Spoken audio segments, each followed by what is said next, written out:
শারীরিক অসুস্থতা, গ্রহদোষ, মৃত্যুভয় ও মৃত্যুতুল্য শোক নাশ করার জন্য মহামৃত্যুঞ্জয় মন্ত্র জপের বিধান দেওয়া হয়। কিন্তু মহামৃত্যুঞ্জয় মন্ত্রের নেপথ্য কাহিনী জানেন কি?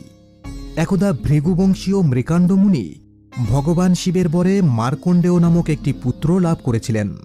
কিন্তু ভগবান শিব এই পুত্রের আয়ুষ্কাল নির্ধারণ করেছিলেন মাত্র 16 বছর। মার্কণ্ডেয় ছিলেন বেদাদি শাস্ত্রের মহাপণ্ডিত এবং ভগবান শিবের পরম ভক্ত। ভগবান শিবের ভক্তি করতে গিয়ে তিনি এই আশ্চর্য মহামৃত্যুঞ্জয় মন্ত্র দর্শন করেছিলেন। তার জীবনের শেষ দিনে তিনি শিবলিঙ্গের সামনে বসে এই মন্ত্র ক্রমাগত জপ করছিলেন।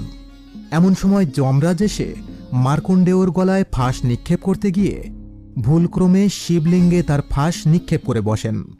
এ ঘটনায় ভগবান শিব ক্রুদ্ধ হয়ে সেখানে আবির্ভূত হন এবং যমরাজকে বিদায়